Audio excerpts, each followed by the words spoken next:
¿Demasiada autoestima? A veces surge la pregunta, ¿es posible tener demasiada autoestima? No, no lo es. Como tampoco es posible tener demasiada salud física o un robusto sistema inmunitario. Aunque algunas veces la autoestima se confunde con ser jactancioso, fanfarrón o arrogante, pero tales rasgos no reflejan una gran autoestima, sino una muy pequeña. Este tipo de personas refleja una falta de autoestima. Las personas con una autoestima alta no se comportan de una forma superior a los demás. No persiguen mostrar su valor comparándose con los demás. Su alegría se debe a ser quienes son, no a ser mejores que los demás. Recuerdo que reflexionaba sobre este tema un día, mientras veía cómo mi perra jugaba en el patio. Corría alrededor, olía las flores, cazaba las ardillas, daba saltos en el aire, mostraba su alegría por estar viva, desde mi perspectiva antropomórfica. No pensaba, estoy seguro. No pensaba que estaba más contenta de estar viva que el perro de la puerta de al lado. Simplemente disfrutaba de su propia experiencia. Esa imagen capta algo esencial de cómo entiendo la experiencia de una autoestima saludable.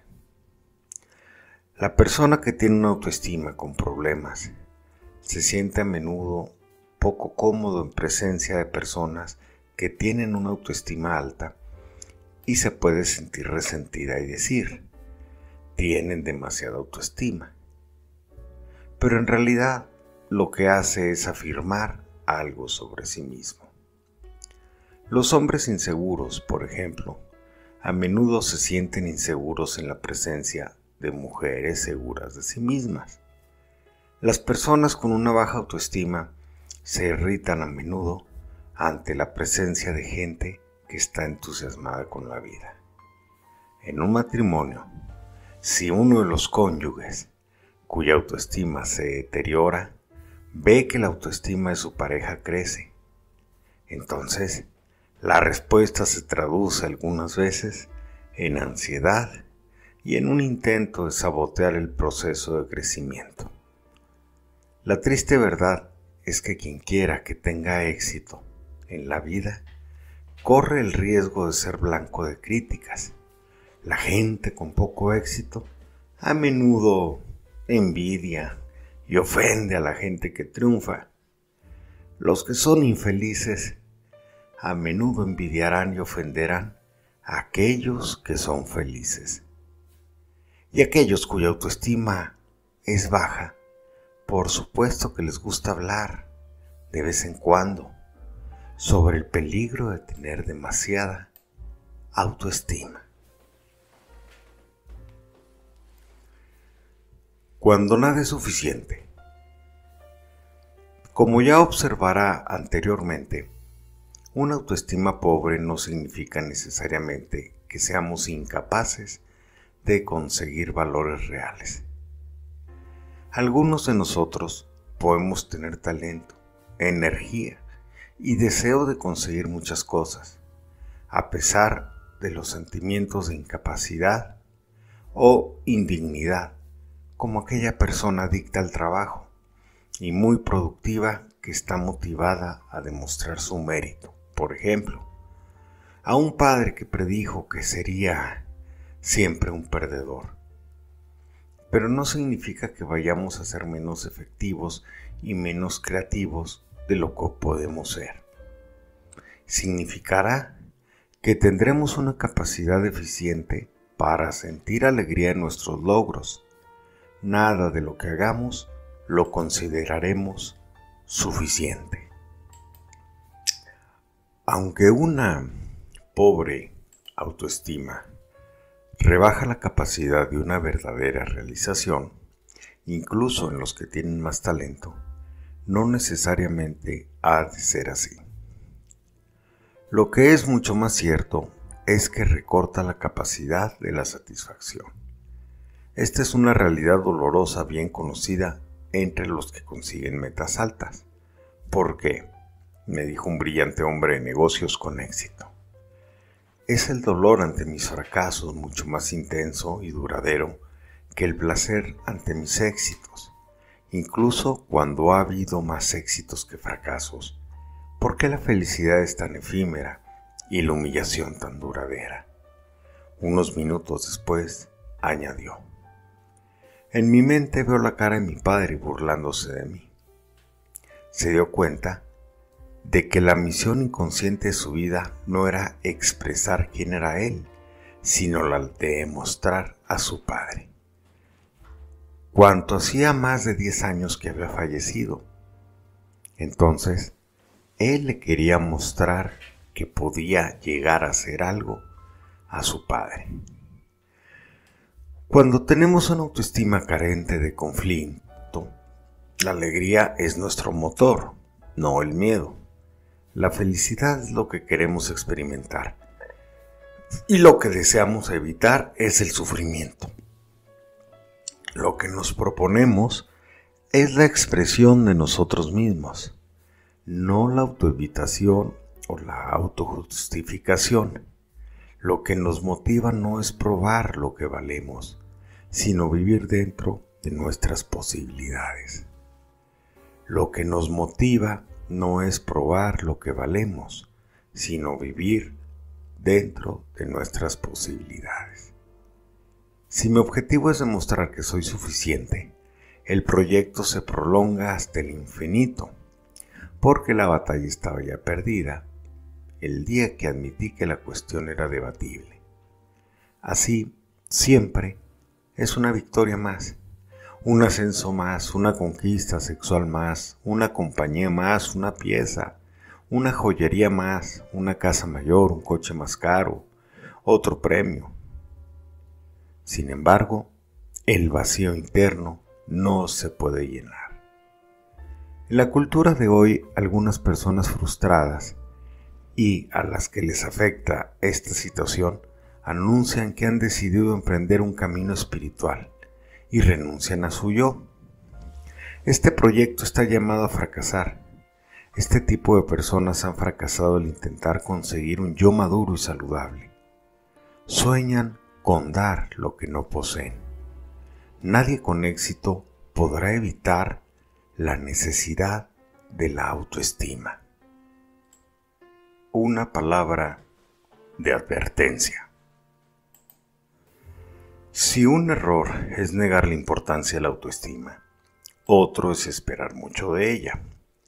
En su entusiasmo, hoy día algunos escritores parecen sugerir que necesitamos un saludable sentido del valor de uno mismo para asegurarnos la felicidad y el éxito. La cuestión es mucho más compleja de lo que parece. La autoestima no es una panacea para cualquier cosa, aparte de la cuestión de las circunstancias y las oportunidades externas que tengamos. Hay un número de factores internos que claramente tienen influencia, como el nivel de energía, la inteligencia y el deseo de nuestros logros.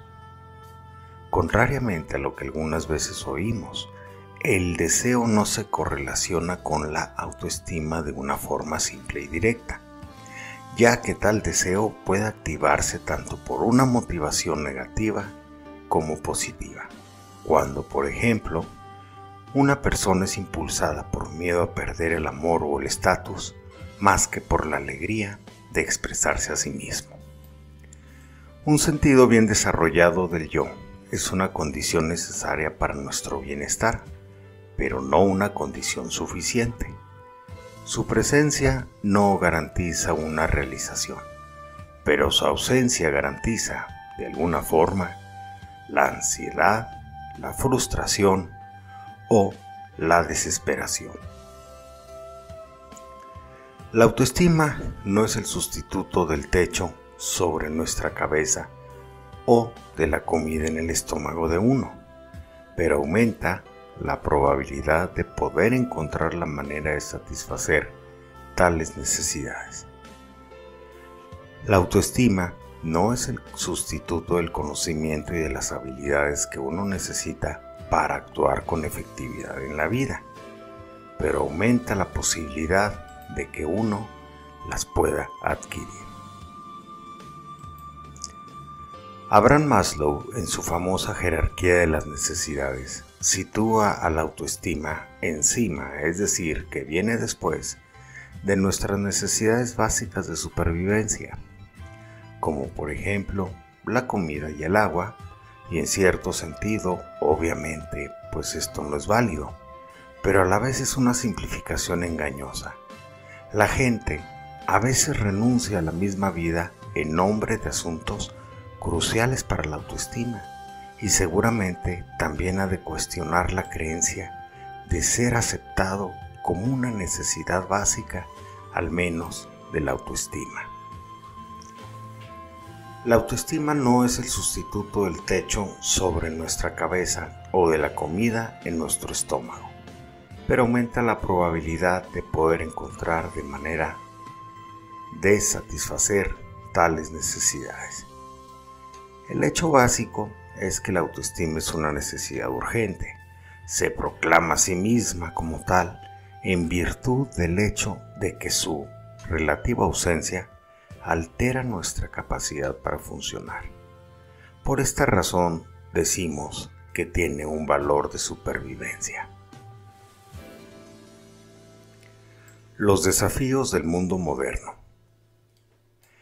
El valor de la autoestima para la supervivencia es especialmente evidente en la actualidad.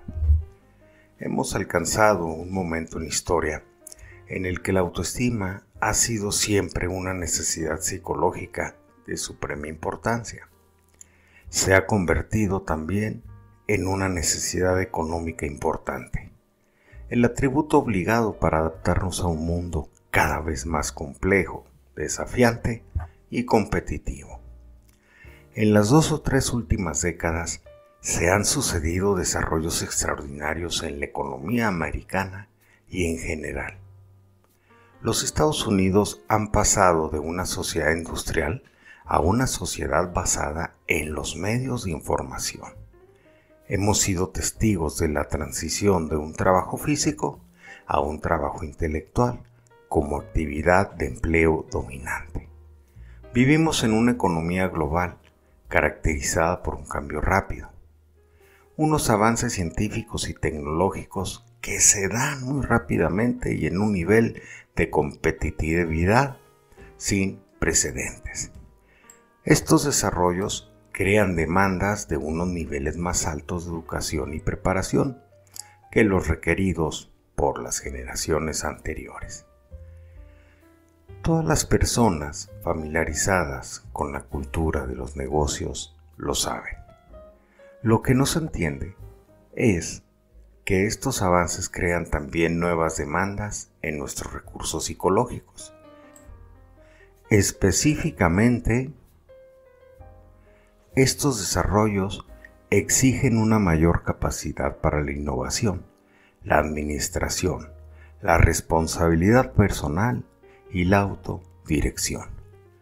Todo esto no se exige solo a alto nivel, se exige a cada uno de los niveles de la empresa, desde el director general a los supervisores principales e incluso al nivel de los principiantes.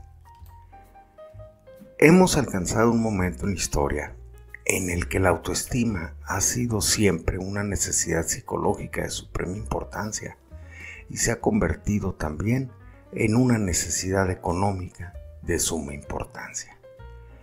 A título de ejemplo de cómo ha cambiado el mundo, veamos la descripción del nivel exigido a un operador de producción de Motorola, aparecida en la revista Fortune.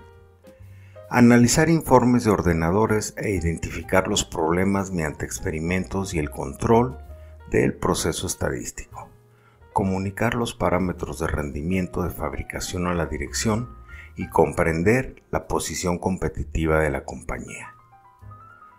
Un negocio moderno no puede ser dirigido por unas cuantas personas que piensan y otras tantas que hacen lo que hoy se les dice el modelo militar tradicional, el modelo del ordeno y de mando, de orden y de mando.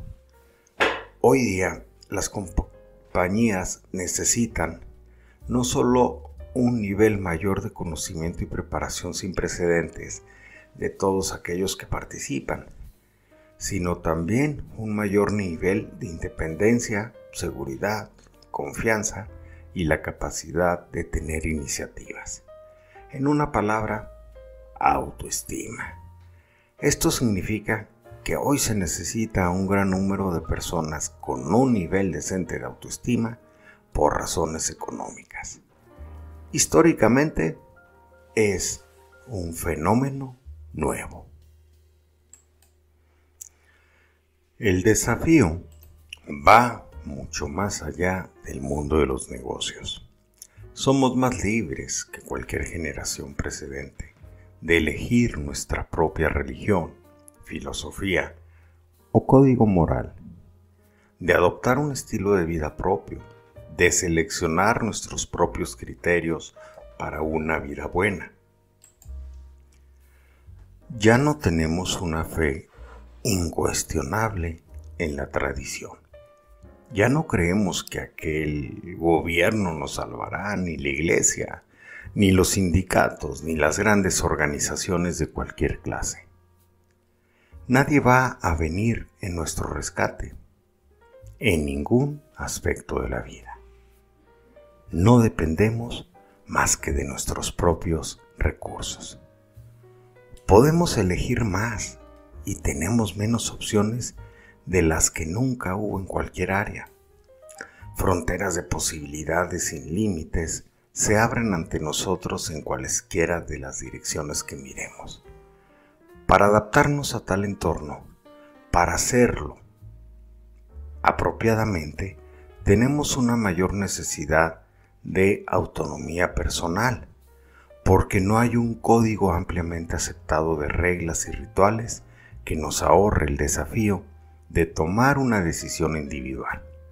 Necesitamos saber quiénes somos y estar centrados en nosotros mismos. Necesitamos saber lo que nos importa. De otra manera, será fácil que nos barran y nos arrastren los valores extraños al perseguir metas que no nos satisfacen. Debemos de pensar por nosotros mismos, cultivar nuestros recursos y ser responsables de nuestras elecciones, de los valores que moldean nuestras vidas. Necesitamos basarnos en la confianza, en nosotros mismos, en creer en nosotros mismos. Cuanto mayor sea el número de elecciones y de decisiones que tenemos que hacer a un nivel consciente, más urgente será la necesidad de la autoestima. En respuesta a los desarrollos económicos y culturales de las últimas décadas, estamos asistiendo como testigos al despertar de un nuevo forma o modelo de tradición americana de autoayuda, a una gran proliferación de grupos de autoayuda recíproca de todo tipo, a redes privadas que sirven a cualquier número de necesidades y propósitos diferentes, a un énfasis creciente en el aprendizaje de modo de vida, a un énfasis nuevo en la confianza en uno mismo, que se expresa, por ejemplo, en una actitud de mayor responsabilidad en el cuidado de la salud y en una tendencia creciente a cuestionarse a la autoridad. Si nos falta una autoestima adecuada, las posibilidades de elección que hoy se nos ofrecen pueden asustar. El espíritu emprendedor se ha estimulado no solo por el mundo de los negocios, sino también en nuestras vidas privadas. Intelectualmente se nos desafía a ser emprendedores, se nos desafía a producir nuevos significados y valores. Se nos ha arrojado a lo que George Harris ha llamado la era de la elección consciente. La elección de esta religión o de aquella religión o de ninguna, la elección de casarse o simplemente vivir juntos, la elección de tener hijos, no tenerlos, trabajar para una organización o para uno mismo, iniciar cualquiera de las 1000 nuevas carreras que ni siquiera existían hace pocas décadas, vivir en la ciudad o en los alrededores, vivir en el campo o trasladarte al extranjero, vivir en un nivel más simple y sin precedentes.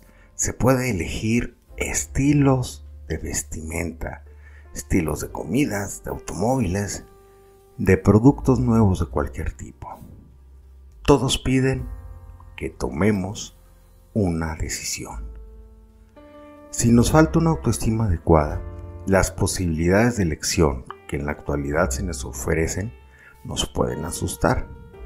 Algo parecido a la ansiedad que se puede sufrir si un ciudadano soviético entra a un supermercado americano. Así como algunos visitantes eligieron volver a la seguridad de una dictadura, alguno de nosotros puede buscar escape en la seguridad de cultos, como el fundamento religioso, ese fundamentalismo religioso o fanatismo, o en una política que yo crea que es correcta, un grupo social, algún subgrupo cultural o sustancias como adicciones. Ni nuestra crianza ni nuestra educación puede habernos educado adecuadamente para un mundo con tantos desafíos y opciones. Por eso, la cuestión de la autoestima se ha convertido en algo tan urgente.